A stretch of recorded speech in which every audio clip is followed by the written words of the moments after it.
Hi, my name is Mike Dillard, and this is Self-Made Man, the podcast for those who want to leave their mark on the world and create a legacy of honor, integrity, and achievement in every aspect of your life.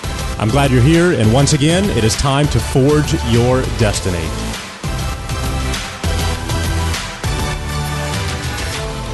Today, we're joined by my good friend, Lewis Howes. So, for those of you who are not familiar with Lewis, he is the host of the School of Greatness podcast, which is one of the largest in the world, with well over 1 million downloads every single month.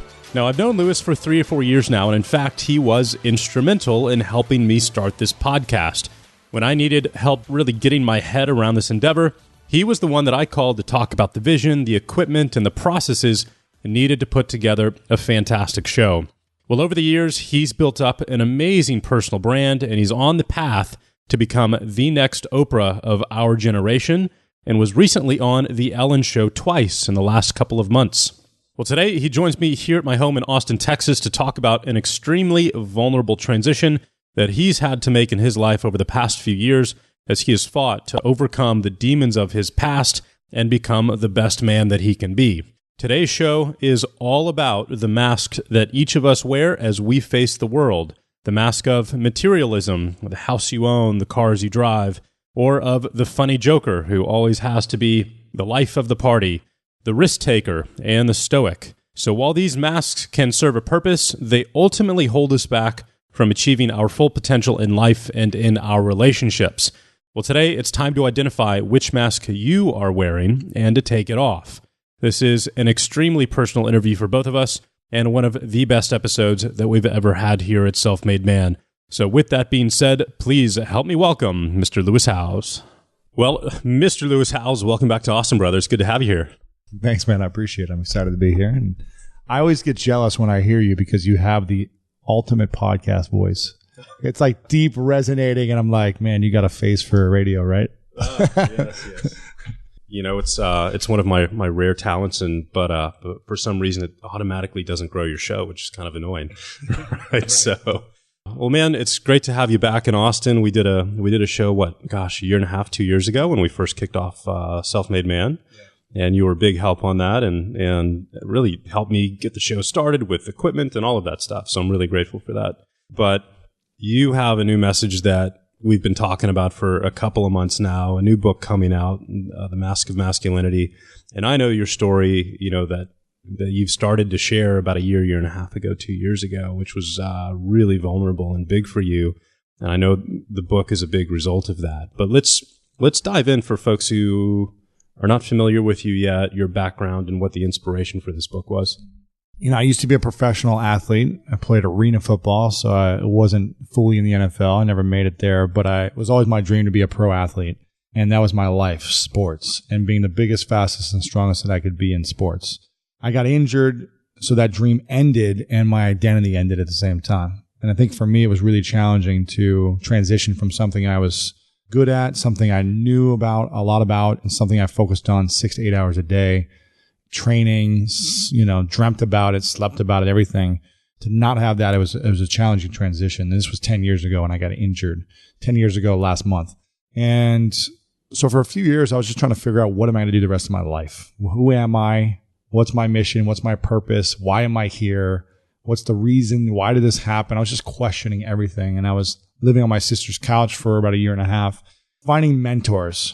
I was like, I need coaches in life. I had great coaches in sports, and I felt like I needed coaches in life. So these mentors that I started seeking out were from LinkedIn. I was just on LinkedIn at the time a lot, connecting with people, reaching out to people, asking if I could just ask them how they got to where they were, how they became successful. This was 10 years ago.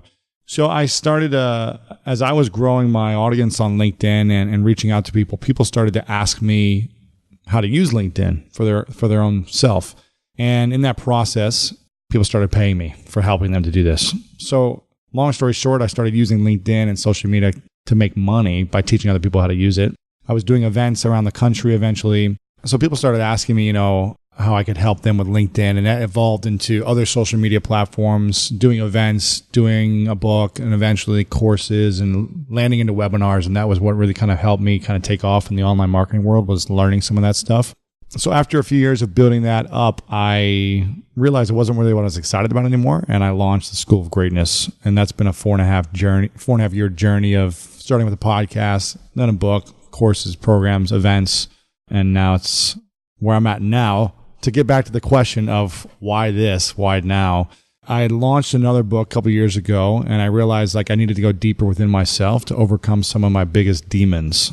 And I felt like I didn't do that fully with the last book. And I was like, what's going to help me evolve to become a better self-made man? What's going to help me evolve into a better human being? And what do I need to still learn about myself? And so that's where this kind of journey started. Is I'm just on a discovery about how I can become better, let go of stuff that doesn't support me and my vision, and figure out how I can impact the world in a bigger way. So 1.5 2 years ago, you made a really courageous decision to talk about some challenges that you went through as a child. And I think that was a big part of the whole book and the Mask of Masculinity. Let's share that with folks. And then let's talk about what this whole thing means, what this is about. So for 25 years, I wasn't being fully honest with myself or other people about my life and what had happened. And when I was 5, I was raped by a man that I didn't know. And a few years ago, I opened up about it. And it was the scariest thing I've ever done, but it was the most freeing thing I've ever done in my life. By just sharing something that I was so ashamed of or guilty of and felt embarrassed by, it opened me up to a whole new world of connection, of intimacy, of freedom. And I just think I was holding on to so much pain and aggression and anger and frustration that I was masking it all with things to protect myself. And when I started to open up about it, I saw this whole other side of life that I realized I'd never felt. And it was a side of freedom. And I realized, wow, there's so many men that I've come in contact with growing up and over the years who aren't willing to reveal certain things about themselves that they're ashamed of, or whether it was a similar situation or not, just things that we're afraid to share with other people that we don't want them to know. And I realized if we're so afraid to share these things, that means that thing has power over us. It has power over the way we think, the way we act, our emotions, the actions we take, and it's going to affect us in a negative way until we can be comfortable with anything and everything that's happened for us, to us, whatever you want to call it. And so when I started to realize like I had so much freedom in my soul and my heart by sharing it, and it's an ongoing process. It's not like I'm this perfect man now and I've got it all figured out. It's like I'm just aware when my triggers come up much easier. I just wanted every man to be able to recognize how they can remove the mask that we've been wearing so that we can have better intimacy, make more money, all the things we want to do as men, thrive in the world. We're going to get there faster when we let go of the mask. So if you could describe some of the fears that you had when you were thinking about talking about that, because that's obviously what holds everybody back from being vulnerable by it. Fear of how they're going to be judged, looked at by other people. Yeah. You are, normally for the average person, that might be their 5 to 10 closest friends or relatives. You've got an audience of a few million people, right? So you're going to get a lot of public feedback, and the risks that you took in doing that were obviously much larger because of that. So talk us through the fears you had and then what actually happened. I was just terrified that for me, it comes down to acceptance and feeling loved by other people. And I used to grow up feeling like no one cared about me, no one loved me, no one was there for me. That was just a story I told myself. My parents were there for me, my siblings were there for me, but I just felt like no one ever was. And that was a big fear growing up. It was just like I never wanted to be alone. Now, in high school and college, I got sick and tired of that feeling. So I said, I'm going to go out and do things on my own constantly until I fall in love with myself alone. And I kind of overcame this fear of being alone and actually enjoy going to the movies by myself and to dinner by myself and having my alone time. But I think there was still this like deep root of like acceptance. When I do something, I wanted people to accept it. When I do a podcast, write a book, whatever it is, I wanted people to like it. I think it's natural for us to want that. So I was just terrified that people weren't going to accept me. And like everything I created in my life was like a lie if they knew about something, if they knew these things. And I didn't share it with the world right away. I shared it with one friend and then another friend and then family members. And it was a like 6 to 8 month process of just sharing it with people and healing myself and feeling okay about myself by sharing and realizing like, wow, my friends still like me. Like, it's okay. My family accepts me even more now because now they understand things about why I was a certain way. I realized like, okay, I still have my friends. My family's still here. And the more I shared it to people, the more people were like, you need to share this on your podcast. And I was like, absolutely not. This is not like a public thing I should be doing. It's more intimate. I want to, only share with people I care about. And I realized that I was doing a disservice to men and women and all humans by not sharing it. That I felt like I had a platform where people are seeking information. They're seeking ways to improve their life through the podcast and what it may be. And I said, this is something that holds almost all people back when they aren't comfortable with who they are, when there's something that's happened that's traumatic, whether it be sexual abuse or divorce in their family or a breakup, a transition. There's something there. If you're ashamed of it and you can't talk about it, it has ownership over you. It controls the mind and your actions. So when I finally said, okay, I'm going to do this, I'm going to talk about it on my podcast, I recorded an interview that a friend did for me on my own podcast to kind of walk through it. I held on to this for like 3 months. I didn't post it because I was still terrified. And I was like, I don't want to do it if it's going to be, someone's going to think it's like a marketing thing or if it's going to come across in any weird way. It needs to be super real and authentic. But when I finally decided to post it, it was like one of the most powerful things I've ever done because the responses I got, I've never got a response like this where people said, thank you for sharing. Here's my story. Here's what happened to me. I've been holding on to this for 40 years. My wife doesn't know this about me. My kids, no one knows this. It was like I gave people permission to be okay with their shame, the things that they feel guilty around and they feel embarrassed about. And they started having those conversations with their loved ones. And for me, that was really cool because I feel like there's always something that's going to hold us back until we're able to talk about everything that's happened in our life without it hurting us constantly. So until we can actually reframe the story in our mind of what has happened to us and have ownership over that event as opposed to being so embarrassed or so hurt by it that we can't even talk about something, it's always going to hold us back from our dreams. So, the book is obviously a big result of that process that you went through and the benefits that you got out of it. And what is someone going to get by reading the book? You're going to get clarity.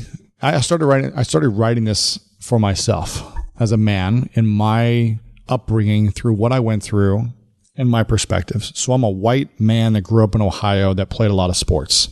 So I started doing research based on my needs.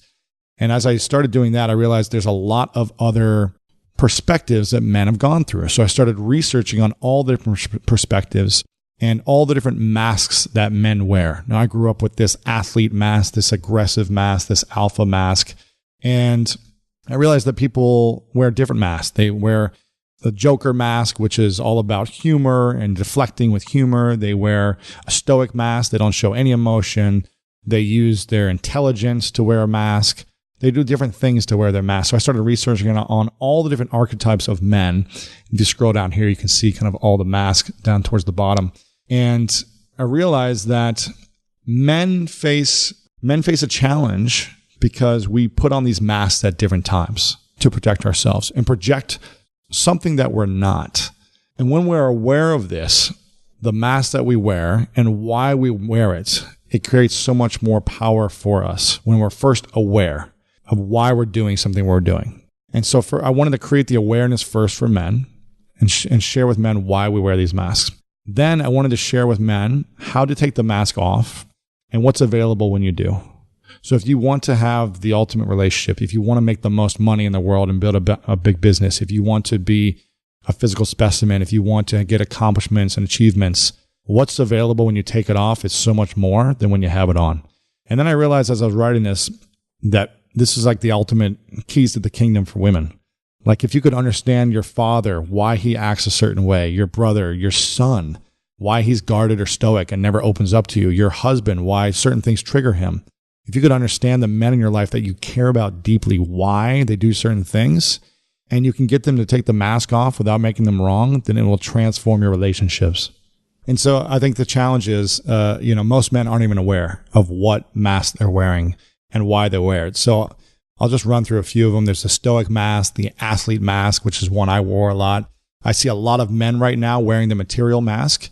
And where they're so focused on making money, they're so focused on, having the nicest watches. There's a lot of if you're on Instagram, exactly, yeah. So we see this with social media where everyone's posting like their flashy cars and this all the time. And I'm all about having nice things, and I want to make the most money in the world, right?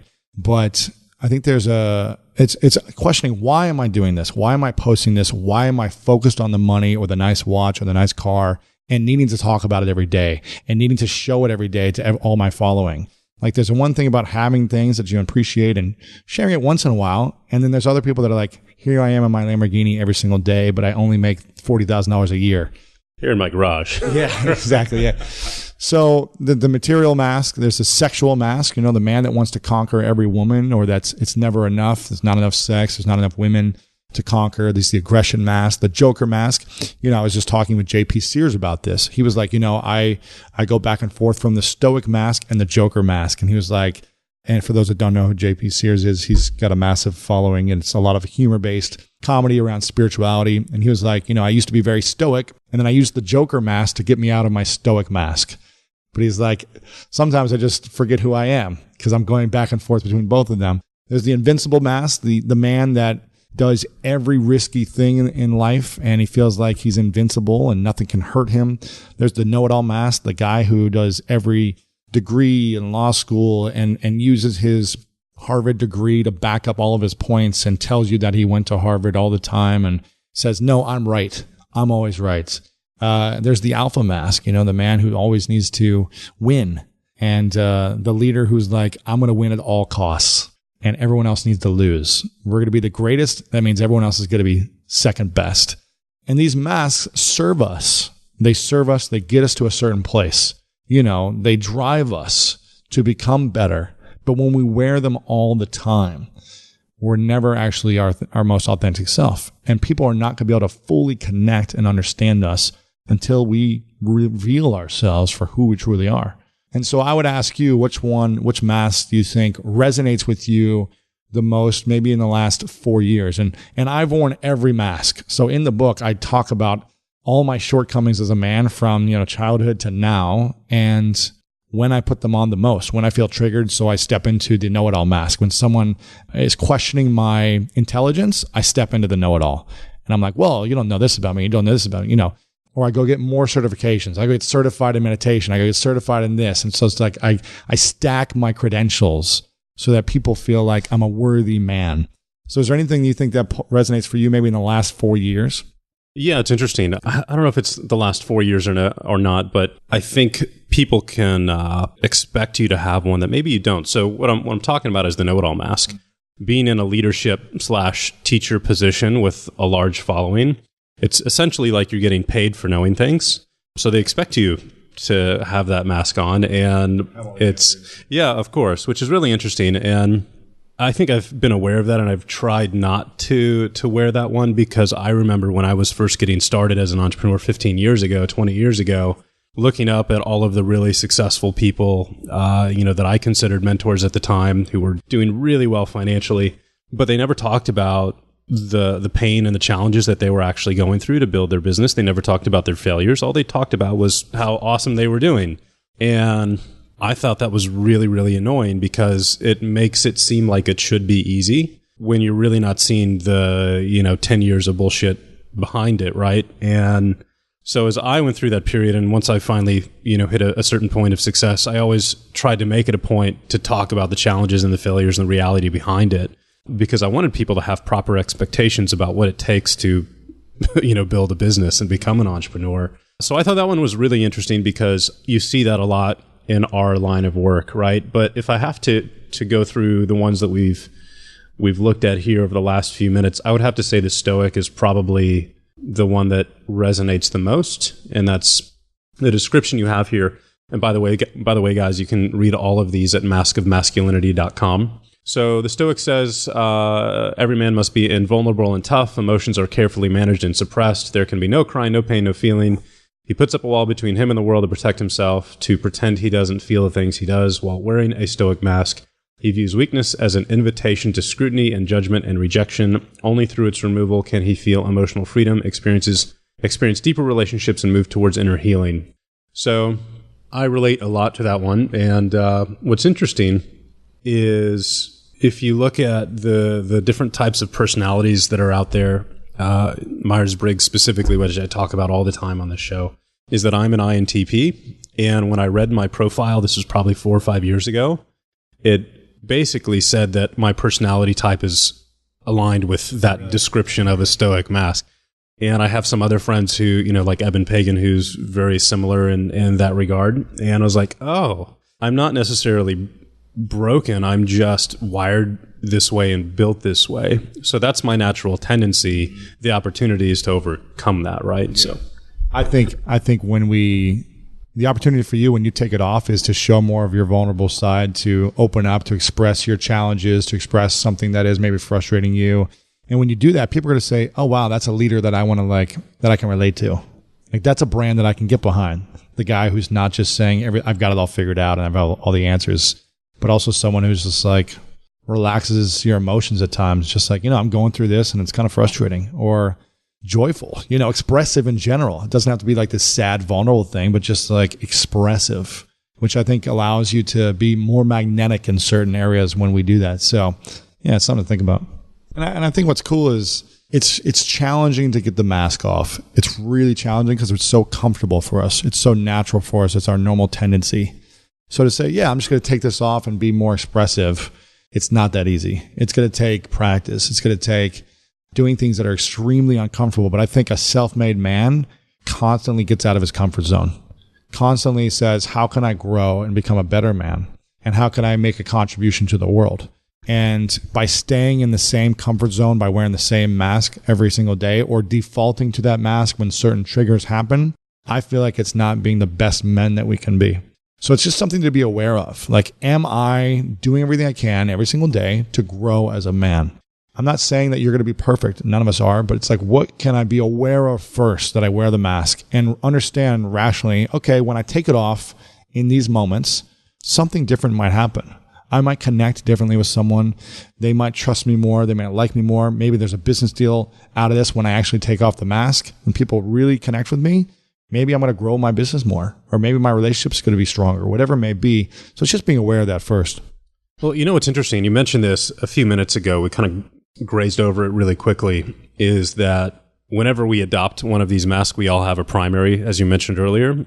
It kind of comes with a superpower in a way, in the fact that it amps up that particular aspect of our personality in our lives. And typically we can use that to go achieve a result of some kind in a pretty big way. And I remember that's what drove me in my first 10 years as an entrepreneur, was proving to all the people that, picked on me in middle school and high school that I was good enough to, be accepted or liked or whatever. And then you grow up and you get past that. And while it served me for a while and I got an amazing life out of that in a career, then you're like, okay, with age comes wisdom, kind of a deal. That's no longer motivational. It's no longer driving, and it's no longer serving me.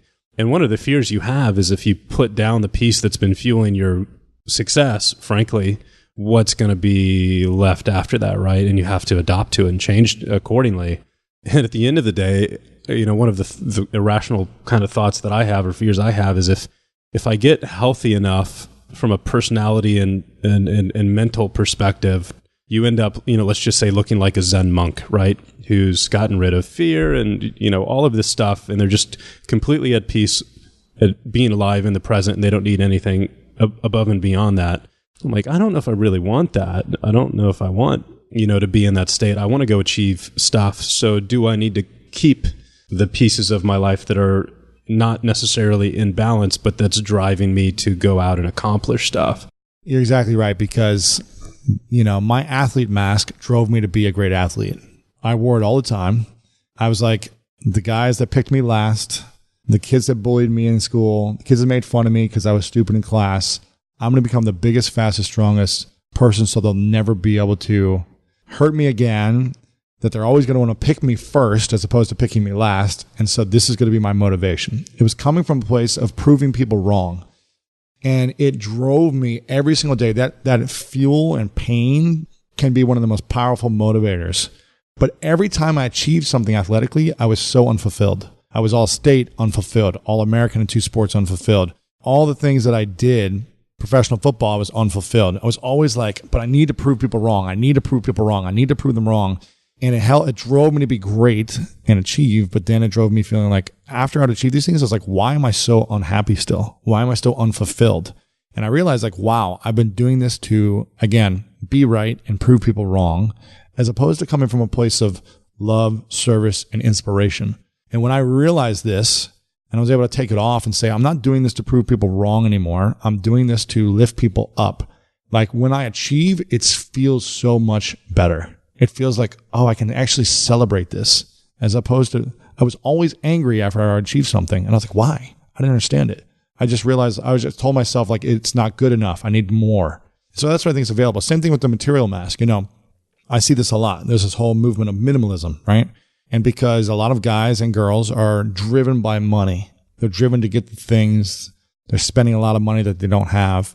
And then when they have it, they're like, it's not enough. So let me go buy more. Let me go get more and show it off more. And they're realizing this is fleeting. It's not really the meaningful moments in life by having more things. Sure, it's fun and it's great. And I'm not saying don't, but it's like, if you're doing it to prove your worth to someone and proving others wrong, then it's going to be unfulfilling at the end of the day. So look at, but also that material mass, maybe it drives you to make a lot of money. It drove you to like figure out business and finance and how to save and invest. So it's like it drove you to achieve certain things. So you'll look at yourself and you'll say, well, this actually helped me get to where I'm at. So why take it off? But if it's hurting you inside, if you're feeling unfulfilled, then there's got to be a way to dance with the mask. So you come from a different place when you're wearing it, as opposed to protecting yourself, but lifting others up. Yeah, that makes a lot of sense. That's awesome. So what words of wisdom or advice would you have for the men who are listening to this, and the wives, the spouses, the girlfriends who have a man in their life that could really benefit from this? Obviously, go pick up a copy of the book and get familiar with the process and become aware, essentially, generate some self-awareness around this. But then what? Is the book enough to walk them through it? If they need help, where should they go? Like I said, I don't have all the answers, but I feel like this is a great start. The key is being aware. In the book, at the end of every chapter, so you're going to find the chapter that resonates with you, the mask that resonates to you the most. At the end, we give you exercises on how to be aware of it when it comes up, how to structure your day and your life so that you don't have to keep it on, and you can recommit to a new vision for your life from inspiration, love, and service, as opposed to proving people wrong, needing to be right, and needing to protect yourself from usually instances that happen when we're between 4 and 12. And we're always coming from this place of proving others wrong or doing things to be accepted and loved. So a lot of it comes down to just loving the man that you already are, accepting the things that you failed at or missed out on, or even the things that you're shameful of. It's owning these things first and being okay with your life, and then moving forward from a new place. But without understanding why we wore this, I didn't even understand why I was doing these things for 25 years. Instead, I started to address certain things that I was pissed off at or angry at or resentful for. I just thought this is the way you live. You just resentful and you get mad at people and you're triggered, and that's how it is. So when I understood why, it brought me clarity. Then I was able to recommit to a new vision for my life and come from a new space. And then then I was able to give myself tools on how to respond and react when I am triggered with a mask, because I'm going to wear them for the rest of my life. They're going to come on. It's going to happen. I'm not perfect, but I'm so much more aware when they do happen. So men, you're going to be aware and understand the mask you wear and give you tools on how to remove it. Women are going to understand the men in their lives better. They're going to learn, again, tools on how to get men to remove the mask without making them wrong. Because I'm sure you've had this experience where you've been in an intimate relationship and a woman has made you wrong for who you are, or something or That would be my next one. Right, there you go.